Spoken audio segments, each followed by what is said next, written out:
And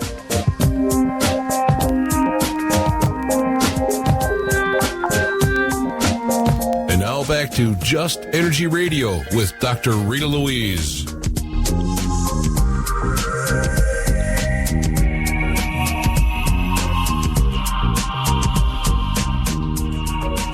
Welcome back to Just Energy Radio. I'm your host, Dr. Rita Louise, and thank you for all staying tuned to the second hour of the show. Just Energy Radio is brought to you by soulhealer.com and the Institute of Applied Energetics. That's www.appliedenergeticsinstitute.com, where you can learn to become a medical intuitive counselor, or energy medicine practitioner. Don't forget, you can listen to Just Energy Radio live each Thursday evening from 8 to 10 p.m. Eastern Standard Time on the Inception Radio Network. If you missed a show, go to our webpage, www.justenergyradio.com, and check out our over 6 years worth of archives. But while you're there, please sign up for our newsletter. Anyway, so in this hour, we're going to be talking about a new topic on the show, the Great Serpent Mound, which is in Ohio. And to do that, we're going to be speaking to Ross Hamilton. So let me tell you a little about Ross, and we're going to get going. Beginning in the year 2000, author and investigator Ross Hamilton, with a staff of 8 researchers, commenced the Tradition of Giants project, uncovering over time many hundreds of accounts suggesting that a race of highly intelligent, physically robust people once lived throughout the eastern woodlands of the United States. The following year, Ross published the culmination of a 14-year study, The Mystery of the Serpent Mound, an illustrated guide to the Serpent Mound of Adams County, including its geometries and astronomies and many similar mysteries from myth to measure, suggesting the effigy to be a site worthy of world-class recognition in spite of its being overlooked by researchers around the world. So the author of Star Mound, Legacy of a Native American Mystery, Ross Hamilton. Hey, Ross, how are you? Hello, Dr. Rita. I'm fine, just hanging out here in my office. Well, I'm just so glad to finally get you on the show to talk about the Serpent Mound. I mean, because it's really not a site. I mean, I've heard of it. You know, I've seen the picture, but I'm not really familiar with it. And I figure if I'm not really familiar with it, I'll bet most people really aren't familiar with it. So let's start. You know, you haven't been on the show before. So how did you become interested in the Serpent Mound and just in antiquities in America in the first place? And the astronomy, too. Yeah, it's a story of an evolving intellect. Back in the mid-'80s, I was just about probably 20 years into initiation from an Indian master saint, Sant Kirpal Singh. And I've been doing the meditations and learning how to focus and really kind of putting together my my energy to be able to, do this kind of research.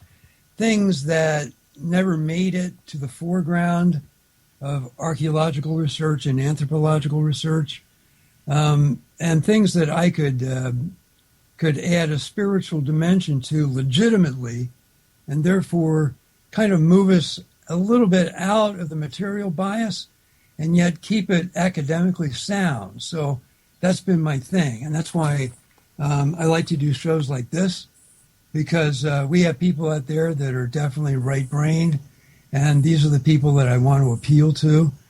But the left-brained people like this kind of thing too, because we're dealing with precise measurement. We're dealing with unknown forces at work. We're kind of excavating without using a shovel many of these ancient sites. In the Ohio Valley, the serpent is at the center of a huge complex of ancient temples that's spread around the serpent for hundreds of square miles. It's the largest cosmography in the world. No one's ever come up or been able to identify anything along the lines of this. And what's unique about it is that we've been able to actually put a certain part of the night sky, a particular group of stars, with virtually each and every one of these ancient temple sites and reconstruct the entire sky. Let's say you were in a planetarium and you were looking at the entire dome of the sky. You can see all of our earthwork temples side by side, filling out the entire sky like a patchwork quilt. Well, and that's just in the Ohio Valley? Yeah, it actually stretches into Indiana, Kentucky, and West Virginia. Now, there was a race here, a race of men and women, and hold on to your seat because I have had difficulty putting this point across, but since you gave me the lovely introduction, it shouldn't be that difficult. There was a race of men and women here, no more than 6,000 years ago, and they flourished between 6,000 years ago and 5,000 years ago, who were of absolutely gigantic stature, perfectly proportioned, large cranial capacity, and they were civilized. And they occupied this region of the greater Ohio Valley for about 1,000 years. And we've been pretty successful in making an analogy to the Garden of Eden, to their civilization, because at the center of their garden was a great serpent who was the harbinger of all knowledge of mathematics and all knowledge of measurement, all knowledge of geometrics, both plane and three-dimensional, all knowledge of earth energy, all knowledge of the stars, the sun and the moon, and even alchemy was combined into this single serpent, so that if you had the proper background, you can use the serpent as a template to explain in great detail to the students of the old initiate societies how things actually worked. For example, Pythagoras is believed to have had a template called the Python, by which he was able to explain various classical geometric forms by placing this figure over them, like the Pythagorean theorem. We can do the same thing with the Serpent Mound.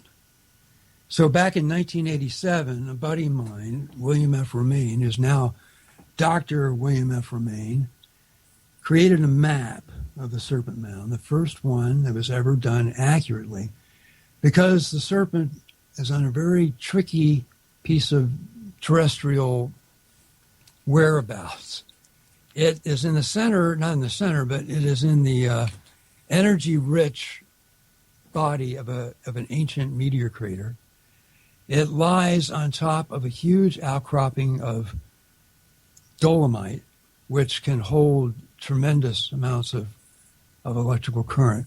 And up from the meteor crater constantly, because the highly faulted rock, tremendous leverages of positive electrical force emanate. And we think that they use this cunningly crafted, scientifically accurate image of a serpent as a sort of tribute to the intelligence of God and man, if you will, in order to invoke the energies of the sky down to the earth.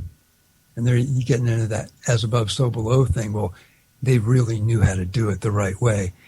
They were able to drain the clouds of their electrical energy from the four directions in the same way that the Great Pyramid was once believed to have, when it had its little capstone on the top, to have made a connection between the sky and the earth, with the base of the pyramid drawing to it just gobs of energy right out of the earth.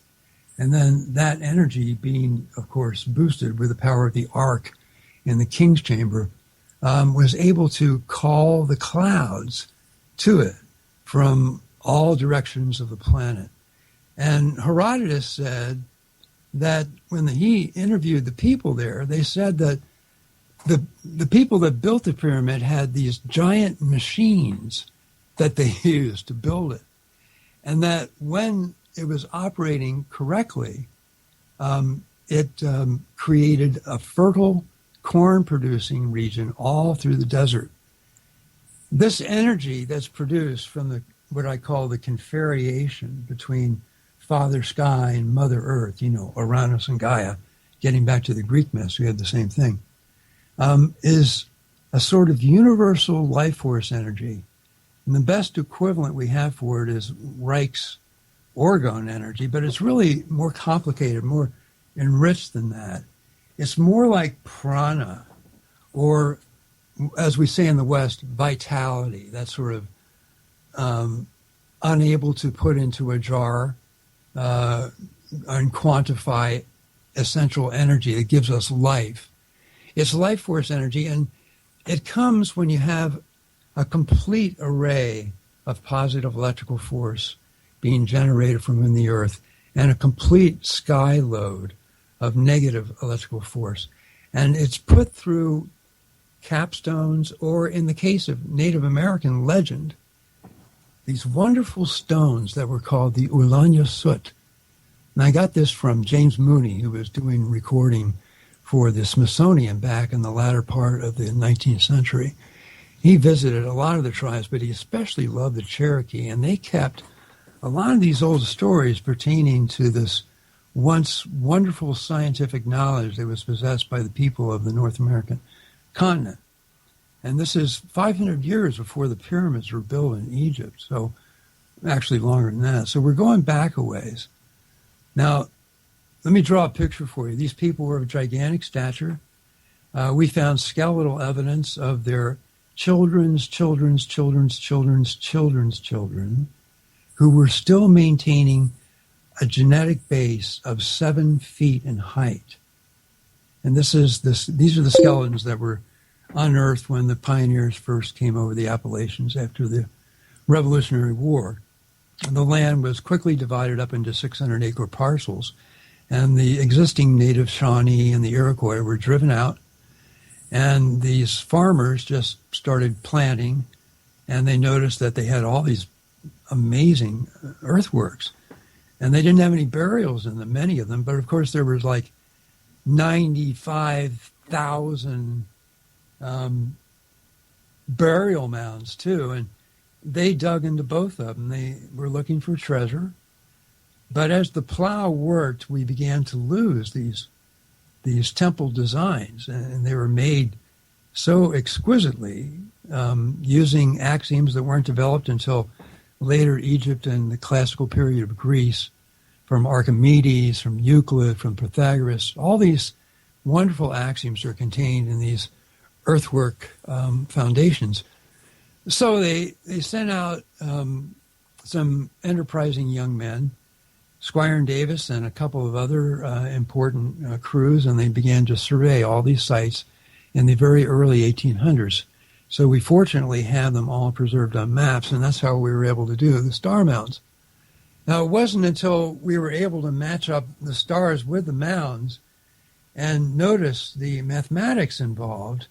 And, of course, some of us have been doing this research for well over 25 years.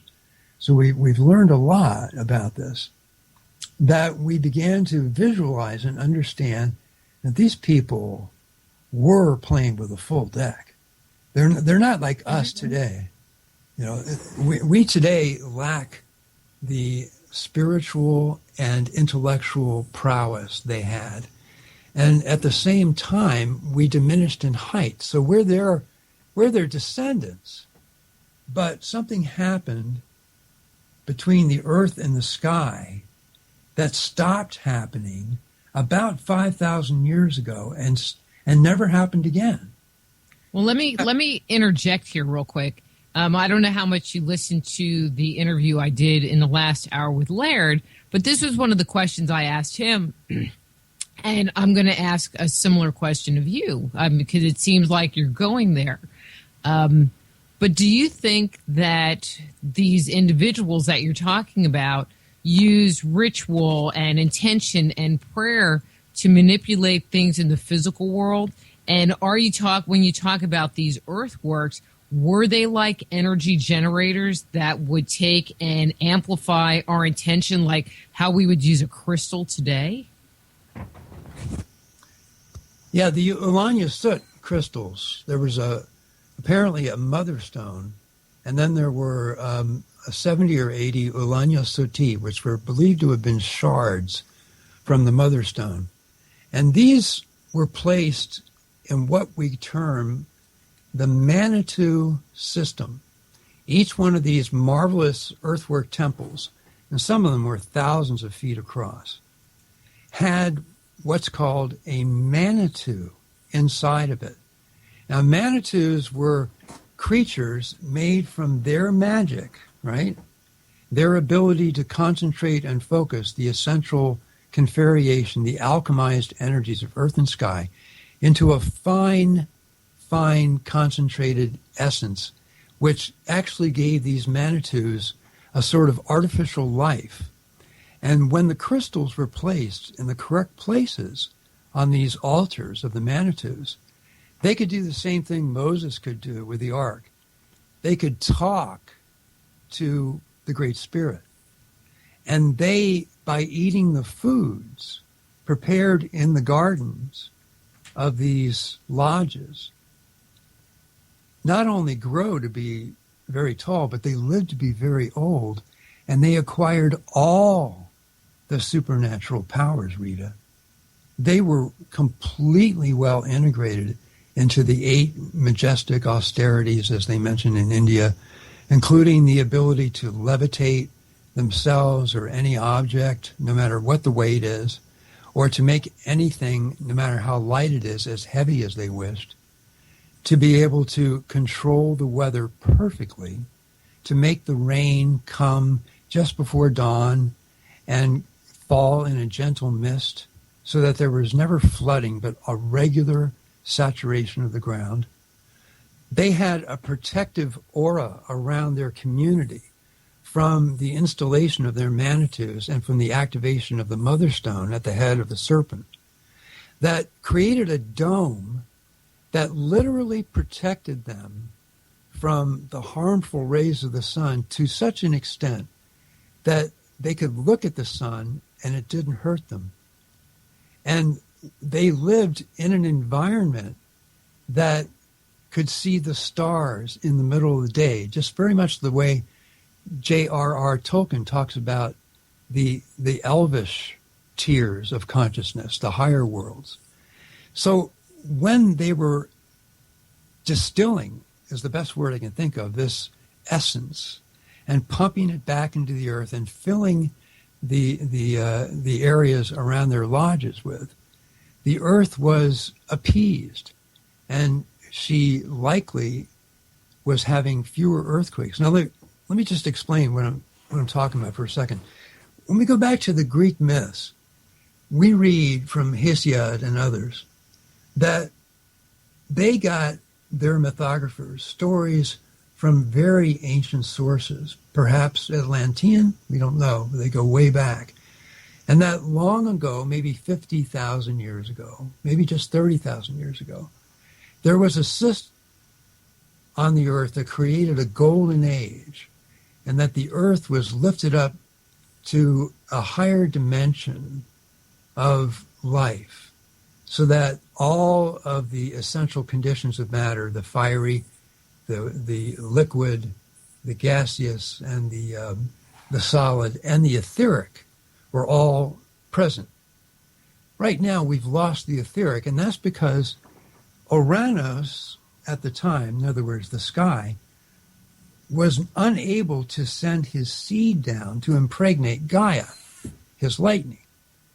So there was no temple system. So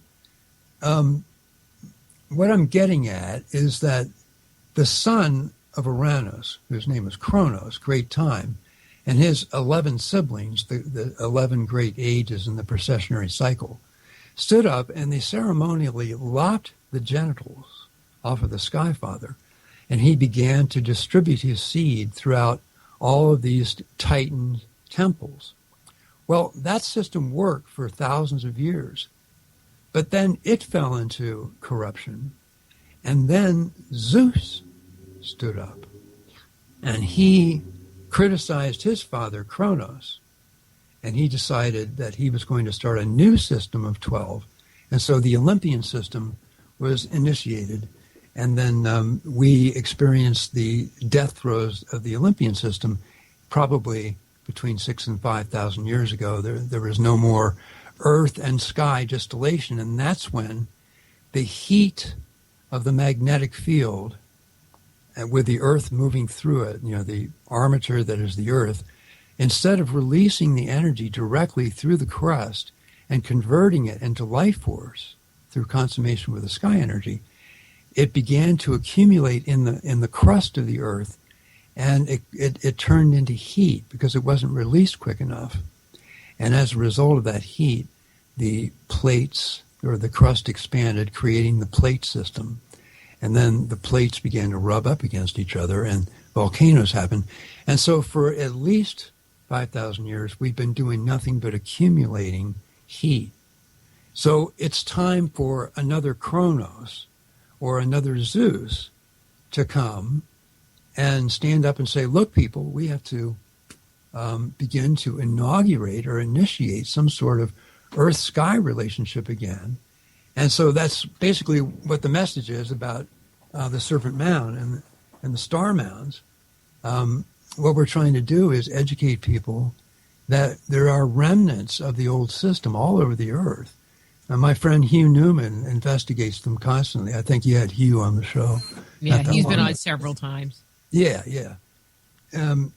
He has a pretty good appreciation for the design of the ancient Earth. And we were both inspired by John Michel, of course. And Michel, in turn, was inspired by Rudolf Steiner. And it goes back in a chain of initiate philosophers. And so what we want to encourage is reactivating at least one site. And we are hopeful that the serpent can be reactivated and demonstrate how, by using an old meteor crater, because it's an easy source, and our meteor crater happens to go practically down to the mantle of the Earth, how we can easily draw enough energy out from the Earth to be able to ease her pains, the earthquakes she's having. And Rita, I really believe, even though we've only had the technology for a few years, I do believe, and there is some evidence to support, that earthquakes are increasing in frequency all over the world, and volcanoes as well. And but in order to do any of this, you have to have a belief that the Earth is alive. I mean, I remember being out at Big Bear, this was years ago, and it had sustained a really bad fire. And we were out there camping, and we went to this one area where you could just see where all the trees had burned down. And the feeling that I just got from that area was, go away, leave me alone, let me heal. But we're stupid and we don't pay any attention to what's going on with the planet and just do whatever we want. That was just a commentary. Yeah, that's right. No, I love the dialogue because it gives a chance for my throat to rest. It's like the Earth has a soul. Yeah, she does. She's alive. She's a living entity. Now, it's difficult to understand the nature of the soul if we don't understand that we are souls. Most people believe that they're just people because they have no ability to invert the attention back to the seat of the soul and recognize there's a force and a power behind your eyes. It's very small, but it's dynamite and it's divine. All of us are essentially divine. We're all immortal. But when we first connect with our subtler bodies, which ultimately connect with the physical body, we kind of begin to think that we're mind and matter. Because internal to the physical body and internal to the Earth, there is an energetic body, which is called the pranic body. And then internal to the pranic body, or the astral body of the Earth, there's a causal body of the Earth. And that's where the spirit of Gaia really is obvious. Now, the causal universe is beyond our apprehension here because we're so completely sensed out in the physical. But once we learn to rise above body consciousness. And I suggest taking initiation from some saint. Doesn't cost anything, but get it done. Then we can begin to understand that, the earth who hosts us to incarnate here, to do good, and to get the education. By the way, the earth is a great ancient college, and people come from all over to come here because we have some of the greatest master teachers incarnating here, some of the greatest artists, and so it's a very covetable place. And to make it difficult, the masters long ago made us one of the only humanoid inhabited planets anywhere in this region of the Milky Way, of our galaxy. So the souls who really want to get involved have to put on the fleshy, heavy, gravity-soaked, gravity-ridden man body or woman body in order to really get down and get a little soul going on, because it's only here that we suffer. We really suffer. People in the astral world, they don't suffer like we do here. And that's where you go when you die. And if that's where you go. And if that's a conversation I've been having a lot with people lately is, there's the commentary that says, well, we pick the life that we're going to have, and the things that are going to happen to us. And I just sit there and go, what the heck was I thinking? Why did I come here in the first place? And, and it just brings up all of these questions of why, and what's the purpose? And, you're talking about, spirits coming here, beings coming here, wanting to have this experience. And it's like, don't do it. If you can hear me out there in Astroland, don't do it. No. There's a lot of suffering here, a lot of it. But it really gives you some spiritual muscle if you can overcome the suffering here. Follow Martin Luther King's advice, overcome it. I have a dream. And we also share that dream, not just of equality between people, but also of equality for the earth. So the earth is a living entity, but her spiritual energies are being kept inside of her, and they're turning into heat. Our job is to be stewards of this planet, and we've forgotten that. That's what Zeus did. He was the last great politician to stand up. He was a real guy.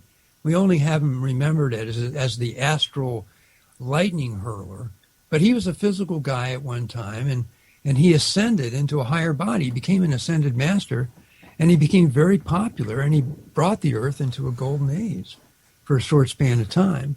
He and his people. And before that, it was a great politician named Kronos that did it, supposedly, according to the myths. But the masters teach us that the earth is a theater. It is a theater. Think of it as the kind of theater that the military thinks of as theater, like a large tract of land, a planet, if you will, that is specially accommodated to have a continually playing drama of humanity fighting against its own dark nature, seeking to rise above it and overcome it. And one of the best ways to do that is to look to the earth and to reclaim her spirit. And we can do that. We can do that. We can go to places where the crust is weak, and we can go to the Great Pyramid. If the Muslim Brotherhood will let us, they would rather tear the pyramid down because it's kind of an insult to Muhammad.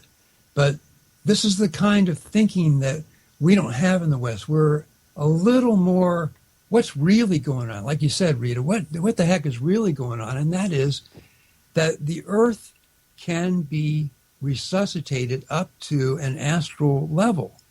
The earth can be reborn and rejuvenated if we can restore her life force. Now, one of my mentors was Vine Deloria Jr., and he and I had many, many conversations over the years. And he told me that the Indians believed, and he still had a friend, Bill Tallbull, who used to take tobacco and go to very special places, usually in the wilderness, or in the desert somewhere in the mountains, and place that tobacco there because his father had done it before him, and it went back before they could even remember, because there on that spot, there was something once. So when the earth is phased, when the fifth dimension of the ether phases in, everything drinks up that life and becomes what it really is. You ever wonder why they found fresh dinosaur DNA in some of the bones in Montana? It was on 60 Minutes. Because I didn't even hear that. Yeah, there's things encased in rocks that have been found that just defy the imagination. So they're put off as scientific anomalies. This is on 60 Minutes. You can probably get in the old archive show. And what they found was that in several T-Rexes, when they split open the rock that the T-Rex was encased in, and they opened the bones, they found fresh bone marrow. It was still fresh.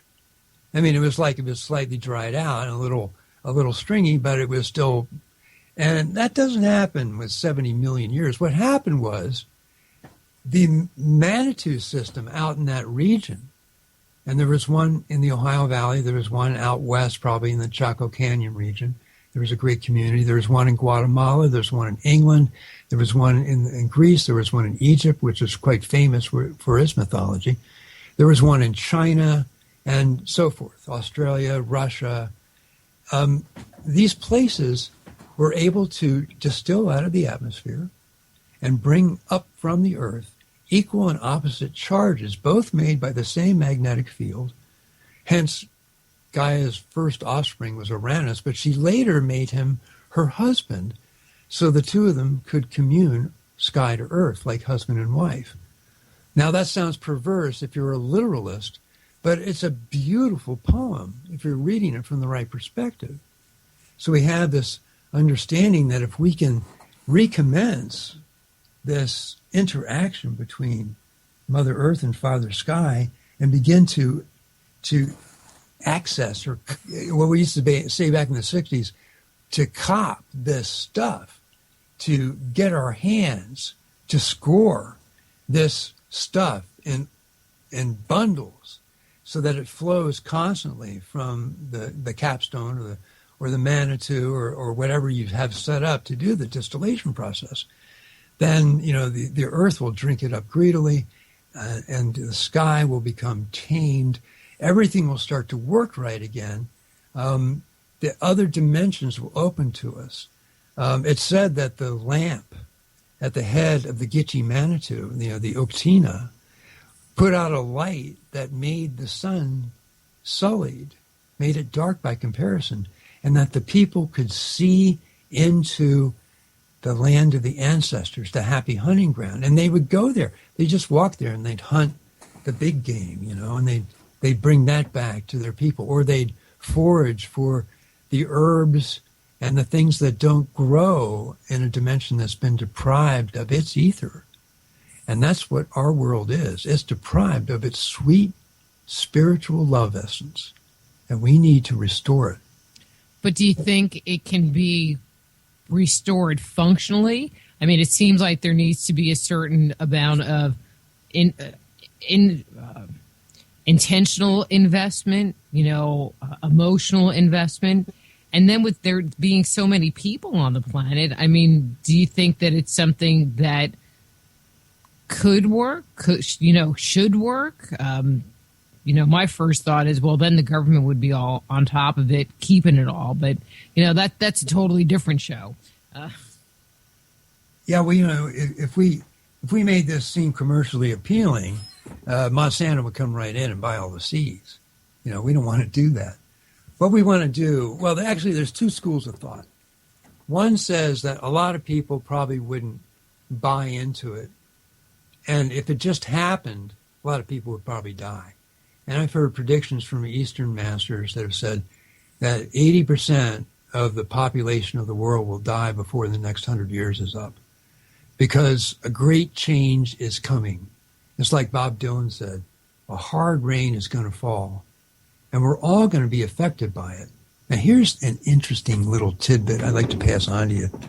You know, the crop circles? Uh-huh. They're intimately linked up with the sacred sites of the Ohio Valley. We've had, you know, unlike in England, and Hugh kind of jokingly relayed this to us, unlike in England, the crop circles in the United States mostly aren't fake. For some reason, people in the United States don't have as big a thrill as they do in England. So most of the crop circles in England were fake. The ones in the beginning were real, but then it got so hard to tell the real ones that people just gave up. But the ones here seem to be always happening close to an ancient ceremonial site. We had one at Serpent Mound that was just exquisitely made. One last fall landed at the Hopewell Park. And then there was one by the Great Miami Mound, probably about 5 years ago, I think. So these crop circles, or these crop formations, apparently are landing on specific patches of land that are receptive, and bear with me here, receptive to the causal body of Gaia. The causal body of Gaia is like a beautiful crystal. It's internal to our physical Earth, and it's about the size of our moon, from what I understand. That's the causal body of Gaia. That's where her soul resides, and it's like a perfect ballroom crystal that, when you shine spotlights on it, just oodles and tons of little lights shine all over the room. But multiply that by thousands, and her jewel is like a diamond. She has just almost countless, hundreds of thousands of small hexagonal planes, and her body is perfectly cut. Many of the spheres in the causal worlds are like that. They're crystal suns and planets that put out pure spiritual energy. Well, she's always putting that energy out, but we can't see it in the physical because we've been limited in our spiritual capacity. Our third eyes are closed. Most of the population, if not the entirety of the Earth's population, does not have the spiritual eye opened. And that's what it takes to be able to look back to see that kind of light. And as a result of our not being able to see it, we can't detect where these facets shine out on the surface. Now, they shine out straight off her body. So on the surface of our planet, there are spaces between these hexagonal facets. And those are the places where these crop circles are forming to tip us off as to where the, quote, spiritual islands, end quote, are located for people's future reference when the end days come. In other words, if you want to remain close to where the action is and be safer than other people, get thee to the spiritual islands. So many of them have been identified in England and Europe and North America, and they're starting to appear in different parts of the world as it catches on. But that's just a little something I wanted to pass on to you. The serpent itself seems to be based upon one of them. And in my book, The Mystery of the Serpent Mound, one of the geometries, the great hexagon, which is in the same shape as Drunvalo's Flower of Life geometry, the serpent fits cunningly onto it, and it exposes one of the flower centers in its oval, and then it very cleverly weaves around them until it locks itself into two in the spiral tail. So we think that the serpent was purposely placed upon one of those facets of the jewel of Gaia in order to be very receptive to all of her spiritual energy. And then it also was receptive to the energies coming from the physical planet by being placed on a beautiful carven throne of dolomite, which of course is limestone, semiconductive, to be able to hold all the energy from the meteor crater. So you're starting to get the picture? Mm-hmm. So we have a holy machine that was operating sometime in prehistory that the Great Pyramid may have modeled itself after. Because at the head of the serpent was something called the Great Horn. And we think it was about 31.6 feet high and 31.6 feet at its base, but was a three-sided pyramid. And at the top of it was the crystal, Ulanya Sut. And that crystal was the all-seeing eye of that medicine society. And through it, they could see everything that was going on throughout the entire region where the garden was. Now, that's just the beginning of the story. When the Manitu system was going full tilt, people were living to be 600, 700, 800 years old, sometimes more than that, sometimes 900. And some lived even beyond that because they learned how to make medicines that only the alchemists know how to make today. Medicines that are so well attuned to the universal logos, the little vibratory string in string theory, that it rejuvenates the pattern, the natural astral pattern in human beings, and all of the old age just falls off, the skin rejuvenates itself, and the brain goes into higher function, the eye opens. So these people, and there were a number of them, actually moved on to that fifth dimensional world, the same world where Atlantis yet exists today, and Lemuria yet exists today.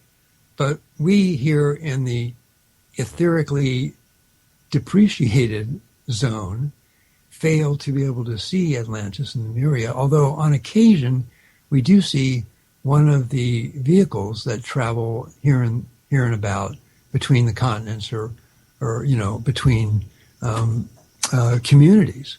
They interface with our world because they have such an abundance of ether that they just kind of release it in our atmosphere and we get glimpses of them. And sometimes they actually show off for us to let us know, oh, by the way, we're here.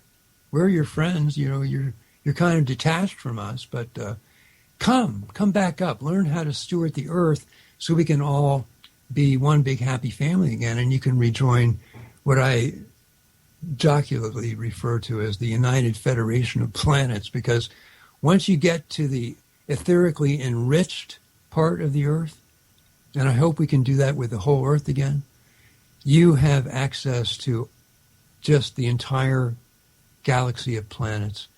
And all of the planets, according to the masters of India, all of the planets have human life on them. Not human per se, but different versions of the universal form, the anthropomorphic, or as Steiner said, the anthropocosmic form, because the entire universe, causal, astrophysical, the huge omniverse, is in the shape of a great anthropomorphic form. And that's why we're all children of God, both in our souls, which are like little spherical entities, and in body. Got anything to say there, Rita? Well, I mean, that's just a whole lot to take in all in one little sitting there. There's what we should do, and then there's what we end up doing, which can be two totally different things. But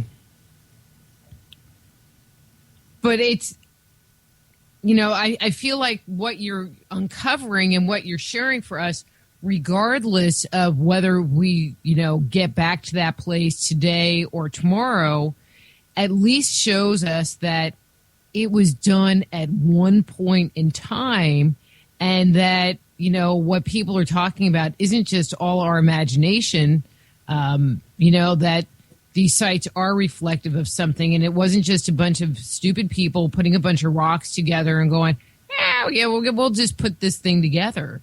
That there was intention behind it. There was engineering behind it. There was a very deep level of engineering that put this whole system together to make it work in the first place. Much more complex than what we have today.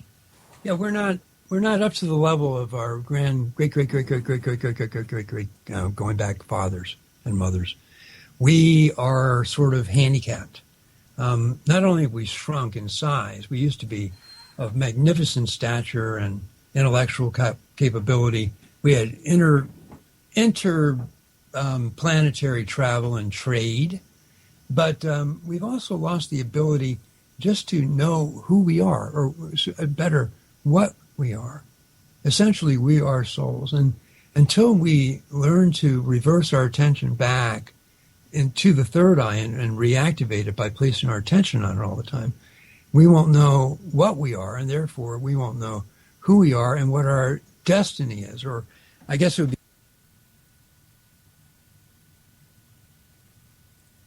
Uh-oh. So I don't know if Ross went away or I went away, but somebody's not here anymore. Oh, are you there, Ross? Yeah, I'm back. You're back. Okay. Yeah, I had a little... I don't know what happened. Yeah, but so let me just talk about the giants for a second, because you started on them. We found skeletal evidence because these sweet people... Okay, now let me... Wait, before you even go on. You found skeletal evidence, or there are reports of skeletal evidence? Well, we've been doing the research for, 13 years now. And over that course of time, I've actually seen skeletal evidence.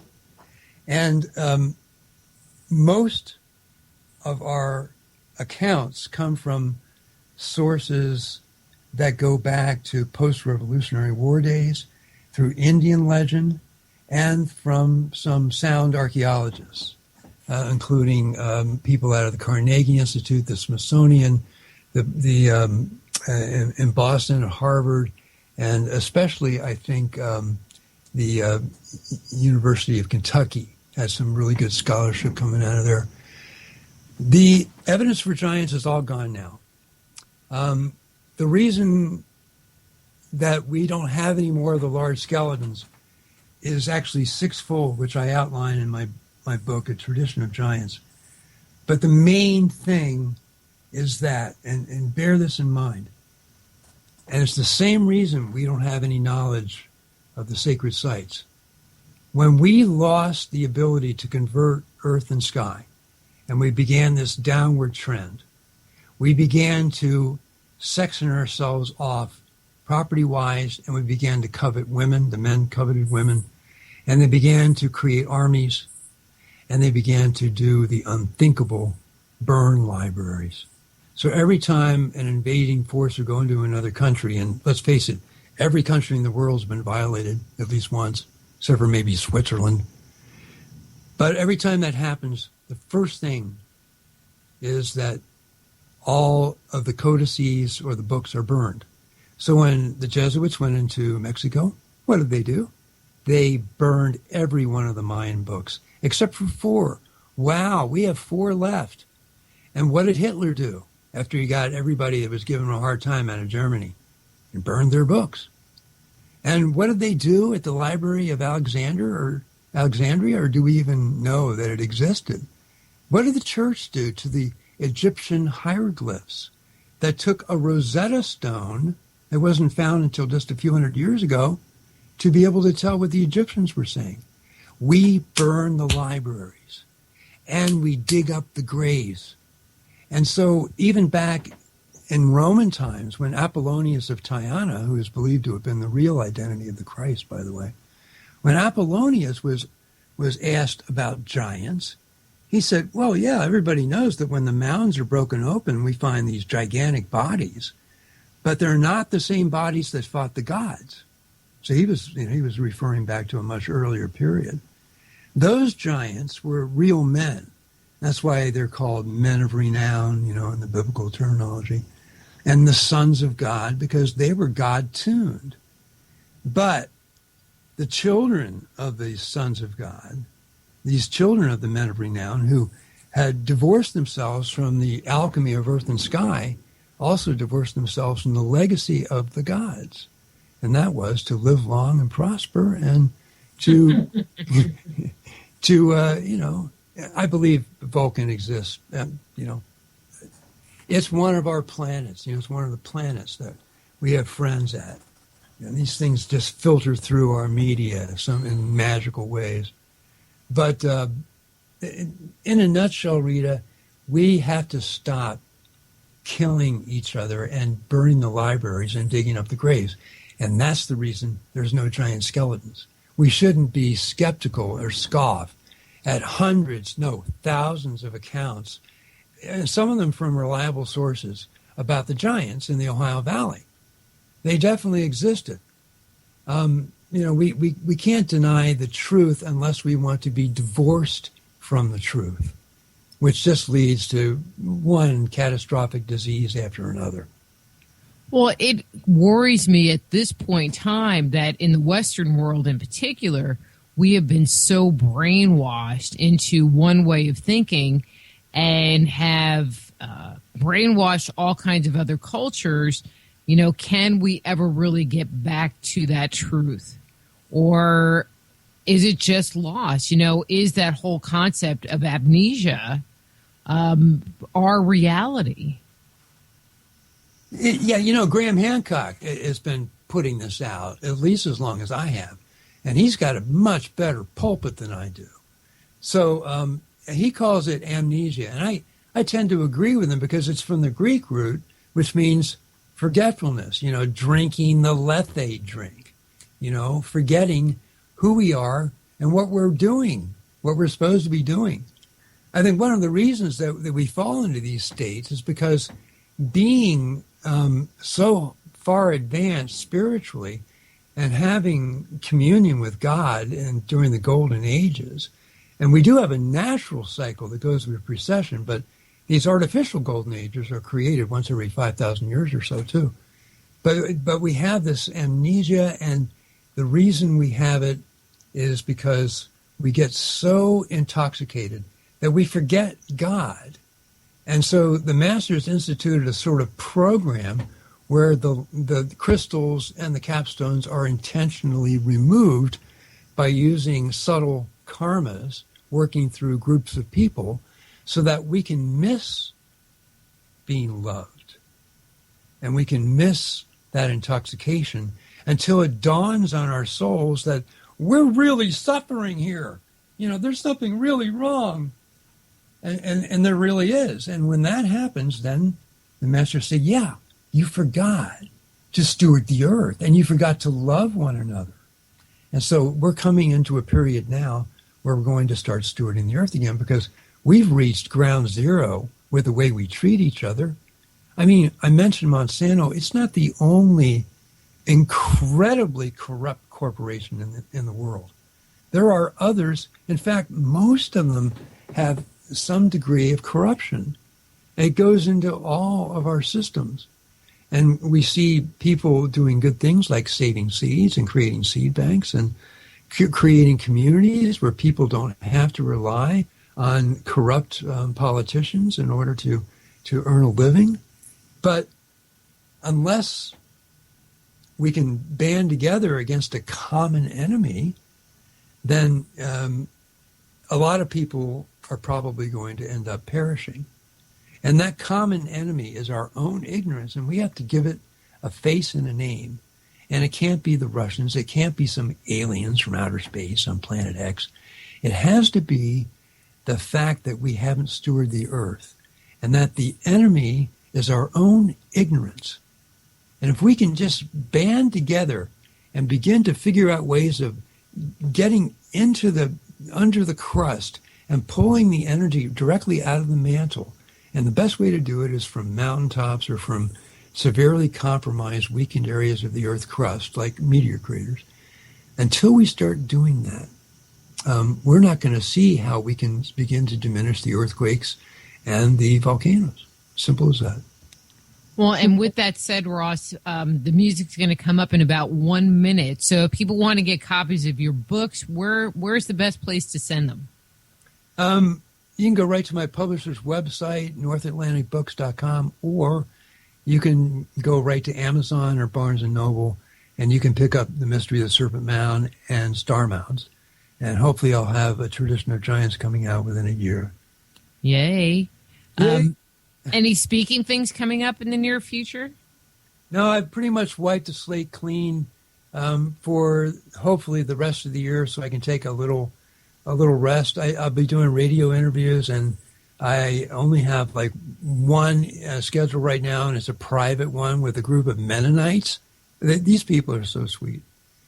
And so, I'm a little handicapped. I can't travel, so I don't make a lot of speaking engagements like that precession conference that's out in California. Mm-hmm. Well, I would love to go to that because Star Mounds is all about how the ancients of the Ohio Valley had an intimate knowledge of precession.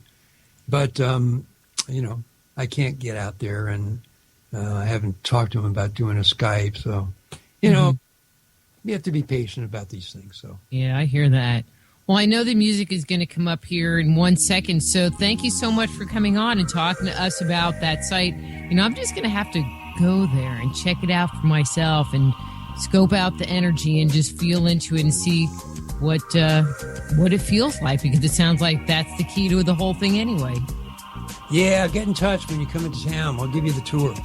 Cool. All right, Ross, I'm going to let you go, and I will talk to you again soon. Okay, sweetie, and condolences on your husband's passing. All right, thank you. Okay. All right, bye. And next week, we're going to have Sharon Dory, and she's going to talk about the Nomo and the mythology of the Dogon. And so until next week, I'm Dr. Rita Louise. This is Just Energy Radio. Be blessed.